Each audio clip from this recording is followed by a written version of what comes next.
Cari fratelli e sorelle, Chers frères et sœurs, bonjour. Nous écoutons la catéchèse du pape François à Rome le 30 octobre 2019. En lisant les actes des apôtres, on voit comment l'Esprit Saint est le protagoniste de la mission de l'Église.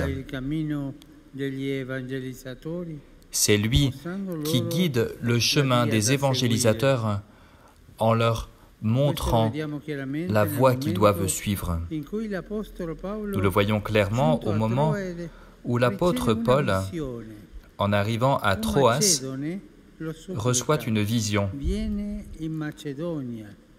Un Macédoine le supplie, viens en Macédoine et aide-nous. Le peuple de la Macédoine du Nord en est fier.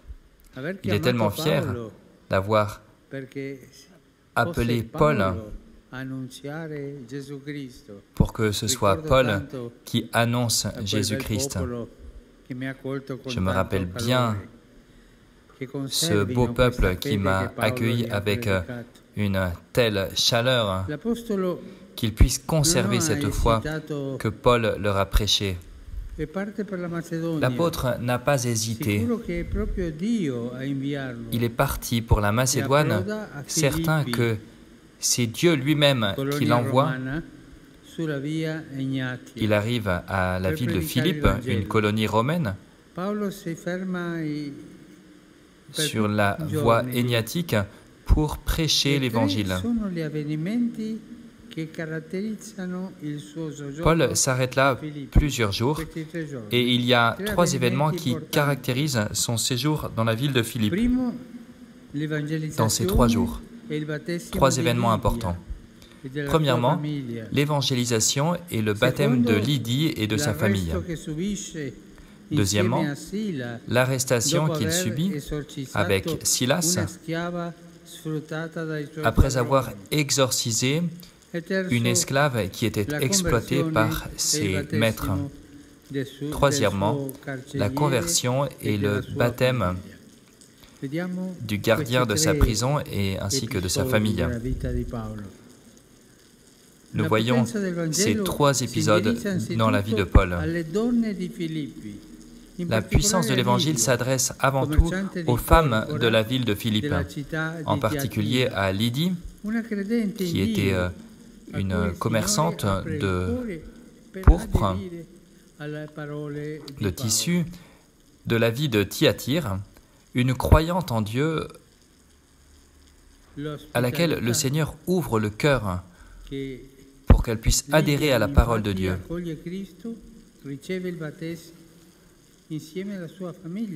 Lydie accueille le Christ, elle reçoit le baptême avec sa famille et elle accueille ceux qui sont au Christ en accueillant Paul et Silas dans sa maison. Nous avons là le témoignage de l'approche du christianisme en Europe, de l'arrivée du christianisme en Europe, le début d'un processus d'inculturation qui dure encore aujourd'hui. Le christianisme est entré par la Macédoine.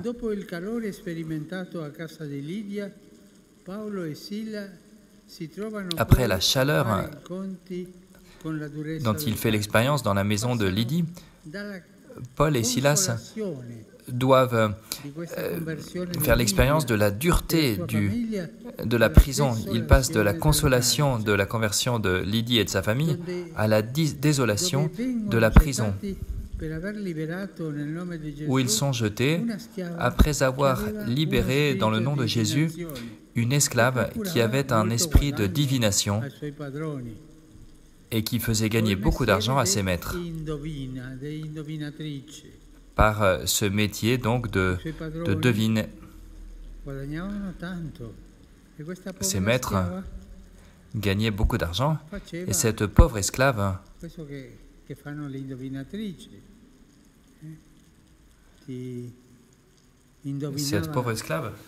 faisait ce que font les devins.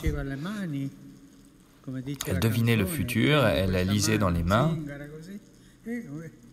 Comme dit cette chanson, prends cette main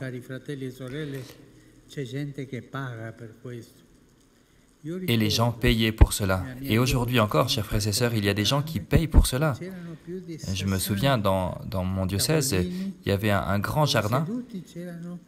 Et dans ce jardin-là, dans ce parc public, il y avait 60 petites tables où se trouvaient des devins. Et les gens croyaient ces choses-là et ils payaient. Et cela avait donc lieu au temps de Paul, et ses maîtres dénoncent Paul et conduisent les apôtres, lui et l'autre apôtre, face aux magistrats en les accusant de désordre public. Et que se passe-t-il à ce moment-là? Paul est en prison, et pendant ce temps-là, il y a un fait surprenant. Il est en désolation, mais au lieu de se plaindre, Paul et Silas entonnent une louange à Dieu. Et cette louange va libérer une puissance qui va pouvoir les faire sortir. Pendant la prière, un tremblement de terre va secouer les fondations de la prison, les portes s'ouvrent et les chaînes de tous vont tomber. Comme la prière de la Pentecôte, cette prière-là, faite en prison, provoque des effets prodigieux. Et le gardien de la prison, croyant que les prisonniers s'étaient enfuis, était sur le point de se suicider, parce que les gardiens de prison payaient de leur propre vie la fuite d'un prisonnier. Mais Paul lui crie « Non, nous sommes tous là ». Alors il demande, quand il voit ce miracle, « Que dois-je faire pour être sauvé ?» Et la réponse est « Crois dans le Seigneur Jésus et tu seras sauvé, toi et ta famille. » Alors se produit le changement. Dans le cœur de la nuit, le gardien écoute la parole du Seigneur avec sa famille. Il accueille les apôtres. Il leur lave les plaies parce qu'ils avaient été battus. Et avec les membres de sa famille, il reçoit le baptême. Ensuite, plein de joie, avec tous les membres de sa famille, parce qu'il a cru en Dieu, il prépare la table, il invite Paul et Silas à rester avec eux. Et c'est le moment de la consolation. Au cœur de cette nuit, de cette prison anonyme, la lumière du Christ brille jusqu'à vaincre les ténèbres. Les chaînes du cœur vont tomber et va jaillir en lui et dans les membres de sa famille une joie dont il n'avait jamais encore fait l'expérience. Voilà ce que l'Esprit Saint fait dans la mission. Dès le début, à partir de la Pentecôte et jusqu'ensuite, c'est lui le protagoniste de la mission. Il nous fait avancer. Alors nous, il nous faut être fidèles à la vocation que l'Esprit nous suscite de faire pour porter l'Évangile. Demandons-nous aussi aujourd'hui à l'Évangile à l'Esprit Saint un cœur ouvert, sensible à Dieu, accueillant vis-à-vis de nos frères, comme Lydie, une foi audace comme celle de Paul et de Silas, et une ouverture de cœur comme celle du gardien de prison qui se laisse toucher par l'Esprit Saint. Merci.